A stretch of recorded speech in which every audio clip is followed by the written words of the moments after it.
So this one just came in, about to unload it out of the truck and put it on a stand. We're not painting it, not doing a whole lot to it, just putting the transmission on, circle deconverter, front end kit. It's been to a few different shops. It's got a big cam, supposedly. It's already got ARP head studs. Remember that it has ARP head studs in just a second when I get it offloaded here. I'm going to show you all a few things about this motor.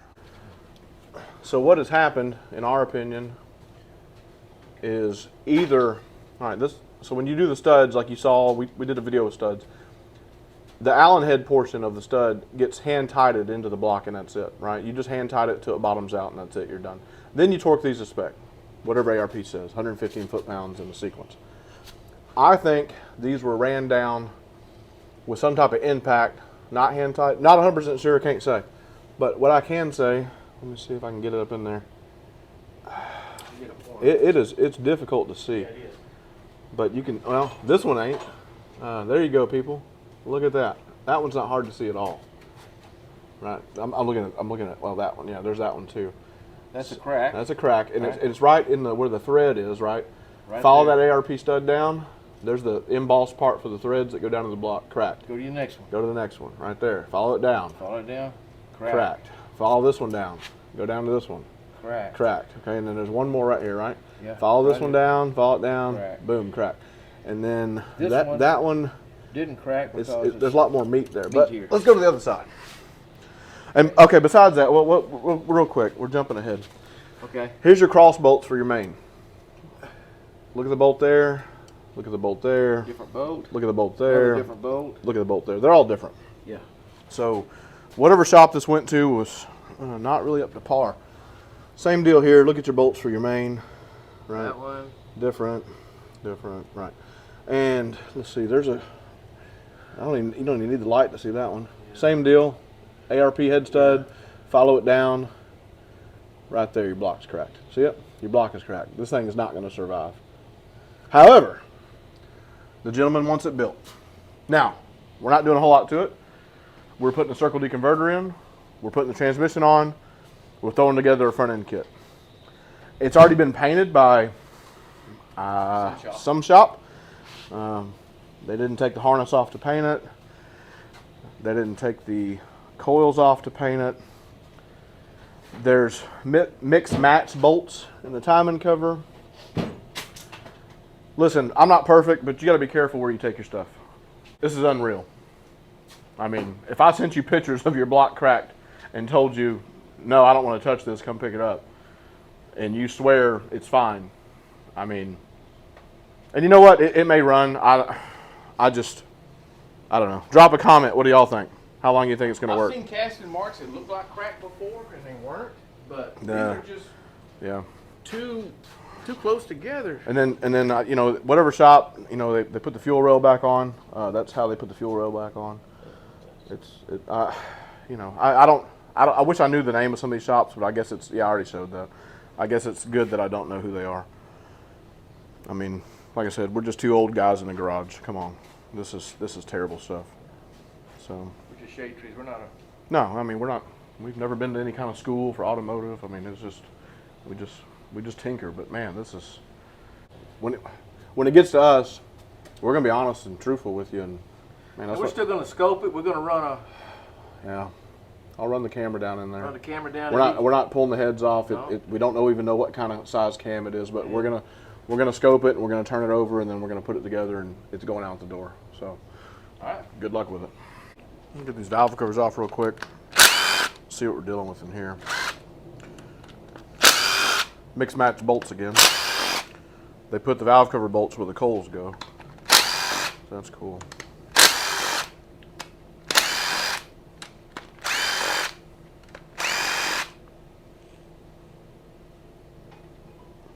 Okay.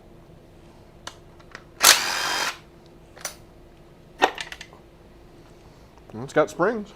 It's got springs and seals. New seals. I can see the seals. Same ones we use, Texas Speed, the blue tops, whatever. Probably a Texas Speed kit from what it looks like. No trunnion upgrade, which we always recommend if you're doing a big cam. But not going to pull the cam out. Don't know how big it is. That's not on me.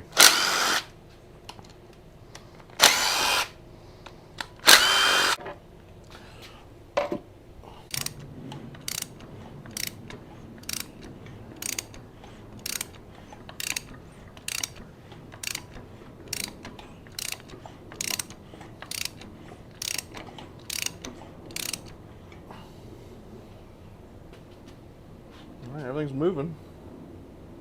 Looks like aftermarket push rods too. Yeah, it's got some sort of aftermarket push rod in it. That's cool. I would have took the time. If you're spending that kind of money, I would have done the trunnions too, but not our build. So right now I'm just scoping the motor, just looking for anything abnormal. I mean, honestly, I don't even know why I'm doing it. I mean, if I've already told you your block's cracked and not to build this thing, but yet you want to continue. I mean, just looking for anything different, anything weird. So far the bore looks good.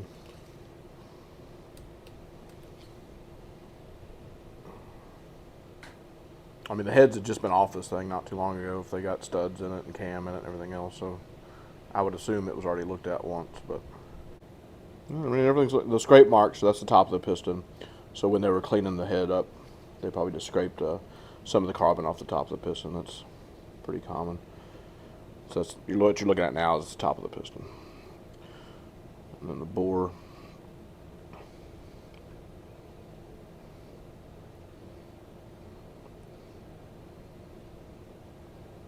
Everything looks all right.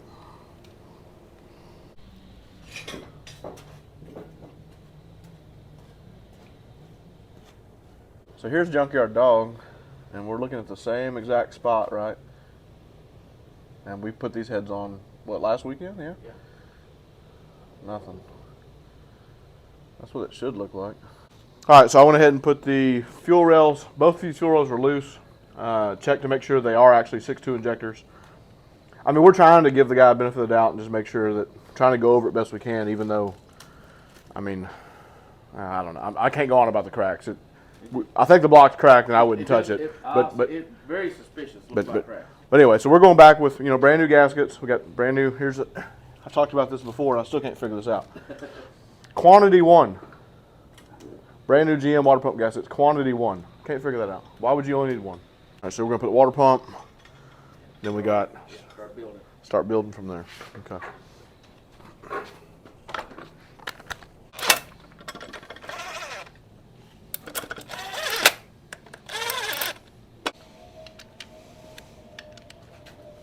And what in the world is this thing? Another pump bracket somebody invented. You already got the oil pump, the oil block off plugs in there, right? Yep. For the vacuum pump. Okay, good. So this is a. And the guy don't want this painted. Nope. So this is for the power steering, huh? Yeah. That's a big big bracket there. It's rather large.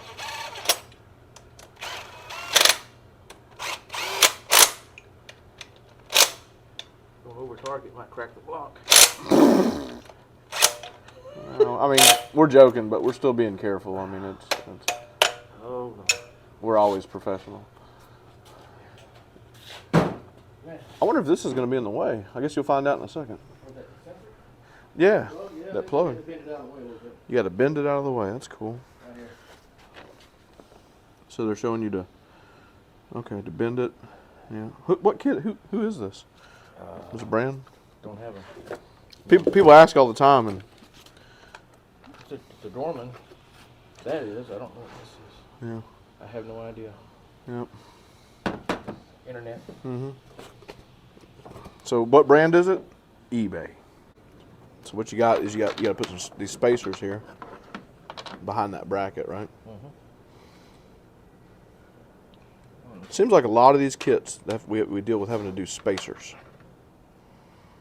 And that one's different. I wonder what the deal is. So you got one short spacer. Yes. The short spacer goes here. Kind of making sense. Mm-hmm. The 2 3/8 spacers go there. Mm-hmm. Okay. I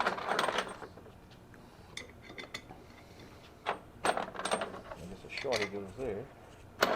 It makes sense. Go here. It's not a bad kit. How do you get the pulley on? How do you get this on that? It pulls itself on there. How? Is it threaded in there? Oh, it is. Wow. It's threaded in there, but Pulley should be installed with proper tools until the snout is flush with the end of the pump shaft. yeah, you got to use a puller pusher. Puller pusher. Yeah, I got one over in a box over there.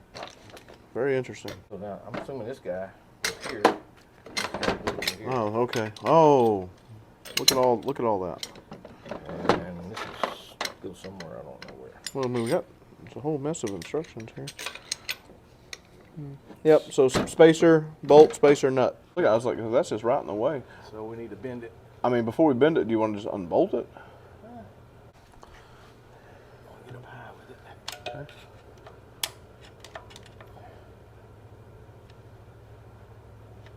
Just like that. Huh. Yeah. It's gonna be like that. Let's see. Don't like that. So it's got to go there and way over there. Mm-hmm. I'm not liking that either. Don't like that at all. They're showing it just completely bent around. And So I'm saying, if you unbolt it, I mean, you can bend it however you want, I guess. But man, well, it goes, I guess. yeah. I don't know how many more bends it can take? eBay. Ooh. Okay. Well, there it is. Let's see if that works. Get that one in there. Don't you need that? Where's that spacer? Don't you need that Still spacer? getting over there or what? Not really, no. Okay. But I think you need that spacer, Yeah, I right? got it right here. Push it in. Okay. And then line it up. I push through, push through. There you go. Mm-hmm. Don't move. Yep. This is all very riveting video. Oh yeah. Ain't much room in here where I'm is. Yeah, it looks a lot So straighter. the two M10 washers went on either side of the spacer?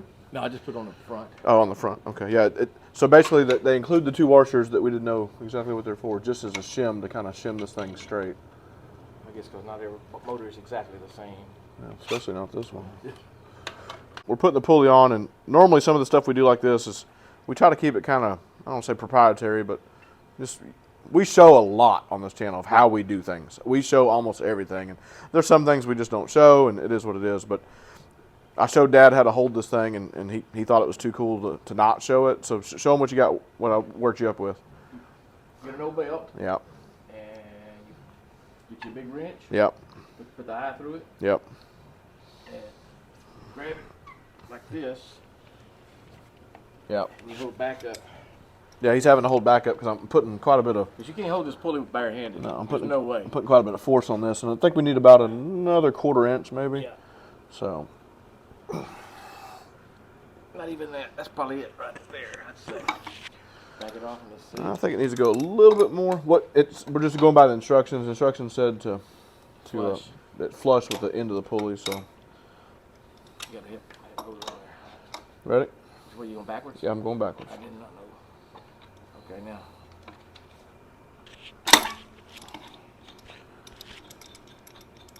Man, we're there. About an 1/8, huh?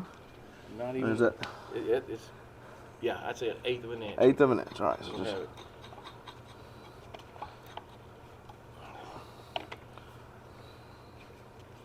All right. ready? It ain't gonna take much. Okay. Well, I'm watching this crank right here too. Okay. I can kind of see it. Yeah. Oh yeah. Give me one more. No. You sure? I'm sure. Okay, so let me take it loose. Yeah. Spin it the other way around. I know that's it. Okay. I can smell it. All right. Ready? Yeah. That's it. Yeah, It's flush. It's pretty flush. So now all this can get backed out. Yeah. But anyway, yeah. So if you ever need to hold a pulley, and you ain't got no other way to do it,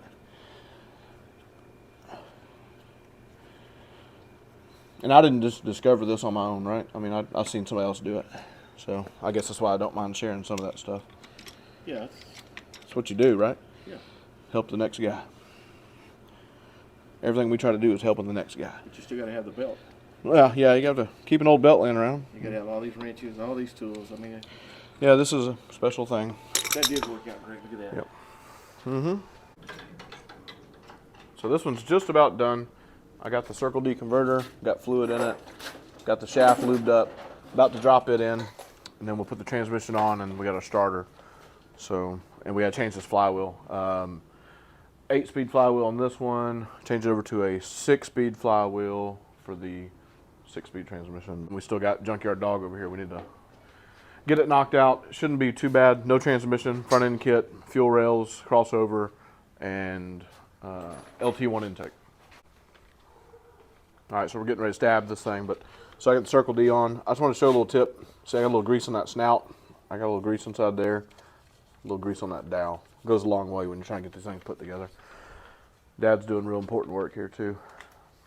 I think the most expensive thing, well, I don't know if the guy's spinning the motor, but I know the Circle D's ain't cheap. So yeah, and then this is the Circle D he got, if anybody cares about part numbers.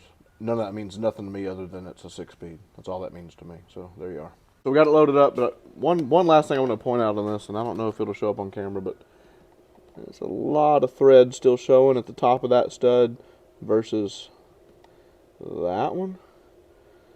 So the reason why we may be seeing these cracks also, Dad was just mentioning, if they didn't clean out the thread holes and you had a bunch of trash or gunk or something down at the bottom, and when you blowed out real good, you bottom these things out, and then you create like a little pressure vessel inside there when you tighten them up. Maybe I'm not sure. I mean, everything may be fine. I don't know, but I've never seen a block crack that bad before. So if it doesn't leak now, I think sooner or later, when you put some water in it, I think it definitely will. This is a 6.2. All we did was front accessory kit, put a circle D converter, transmission, intake, and starter on it. So front accessory stuff. So I don't know. Wish the guy well with it. All right, so we're back on the Junkyard Dog. Dad's gonna get these valve covers pulled off. We have these Manton push rods. There's part number, and then I've got the rockers with the trunnion upgrade got to go in. And then finish putting a few things on it, and this one will be completed as well. Get the push rods on, and then we're about to start putting the trunnions on. Dad's gonna start setting the trunnions and verify that all the snap rings are good. It's always good to have somebody go behind you, even though I did them and I did them right. It's always good to have somebody just kind of double check before you put something together.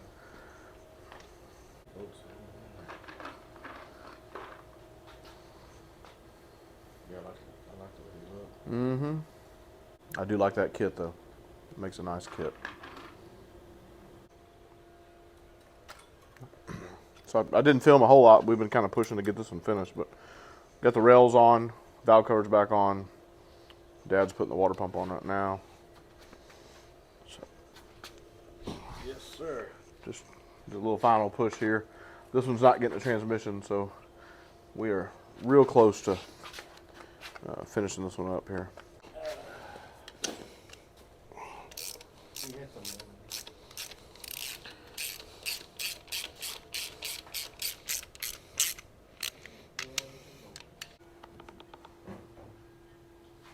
Junkyard Dog is completed as far as we're going to go on it. So the intake is just sitting on top. We're missing the supply line that comes right out of there, goes to the fuel pump, comes up. So I don't want to bolt that on, and then the guy's going to have to take it back off. So, but it's missing a few things. That'll get put on during another assembly by somebody else. But that's how it's leaving us. Anyway, we appreciate everybody watching. Subscribe, like, share, ring the notification bell. Have a good one. We'll see you on the next one.